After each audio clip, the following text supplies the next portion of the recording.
저희가 그렇다면 이사님의 관심주도 들여다볼 시간입니다. 산업재가 강한 이런 기조가 당분간은 이어질 것이고 네. 또 관세 리스크도 피해갈 수 있는 산업재를 집중을 해봐야 되는데 그 중에서 어떤 기업들을 우리가 들여다보는 것이 좋을지 이사님이 한번 열어주실 수 있을까요? 그 원전 관련해서 보려고 해요. 네. 원전 중에서 소형 모듈 원전의 핵심 부분은 주기기 파트다 보니까 그를 담당하는 두산에너빌리티를 말씀드리려고 합니다.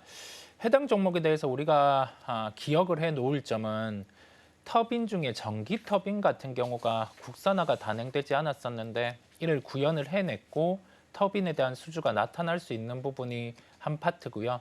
그다음에 원전 관련해서 우리나라의 정책 방향은 약간 글로벌과 다르기는 하지만 이에 대한 수정이 진행되고 있다라는 점과 함께 글로벌에서 소형 모듈 원전의 수주가 나타났을 때 그중에서 뉴스케일 파워 같은 경우가 데이터 센터에 대해서 수주가 나오면 그에 대한 주기기 파트를 두산에너빌리티가 담당을 하다 보니까 매출에 대한 부분에 증대 요소가 존재를 합니다. 산업재에 대해서 우리가 바라볼 때의 핵심 중에 하나는 어떤 업종 중에서 핵심이 되는 부품이나 파트를 담당하는 기업을 찾아서 접근을 하면 되겠고요. 그 중에서 두산에너빌리티 같은 경우는 핵심이 소형 모듈 원전의 주기기 파트를 담당한다라는 점이고 그와 관련해서 수주가 발생했을 때 매출의 인식 같은 경우는 3에서 5년 정도 나눠서 이루어질 수가 있겠지만 최근에 미국의 소형 모듈 원전의 주가들을 봤을 때 충분히 수주에 대해서 임박했다라고 좀 정황을 포착을 해볼 수가 있어요.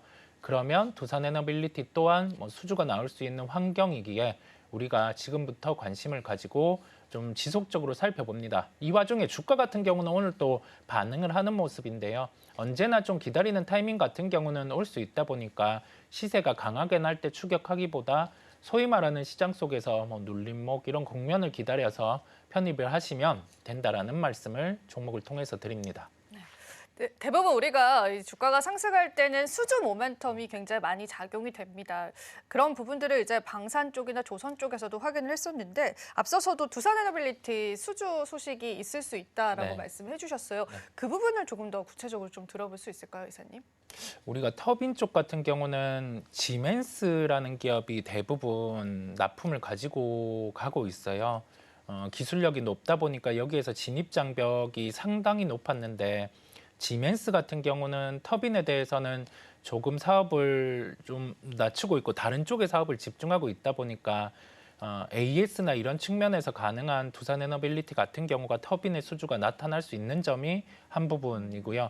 그다음에 소형 모듈 원전과 관련해서는 뉴스케일 파워라든지 오클로가 양대 축으로 강한데 두 종목 중에 한 종목이 좋고 나쁘고 하기보다 산업이 좋으면 동행해서 주가가 흘러갈 수 있어요.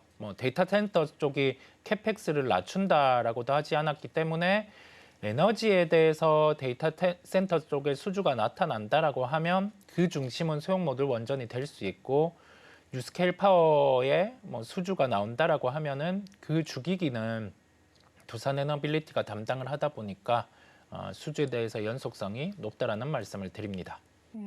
수주 가능성도 염두를 해두시면서 시장에서의 반응도도 보셔야 될 것 같은데요.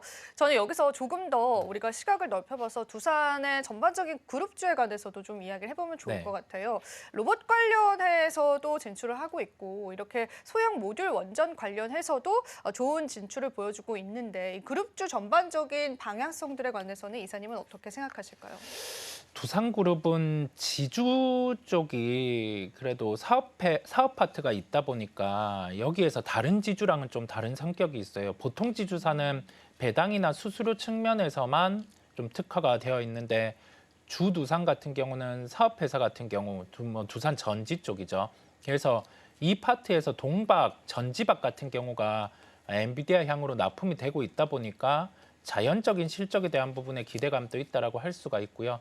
그다음에 두산 바켓 같은 경우는 지배구조개 그룹사의 개편 이슈가 있을 때 약간 주가에 난항이 있기는 했지만 재건 관련된 부분에서 포함될 수 있는 요소가 존재를 하고 두산 로보틱스는 휴머노이드라는 점보다는 산업용 로봇에 특화되어 있다 보니까 지금의 레인보우 로보틱스랑은 조금 결이 다르다 할 수가 있어요. 1등주로 보는 게 낫겠죠. 핵심은 두산에너빌리티입니다.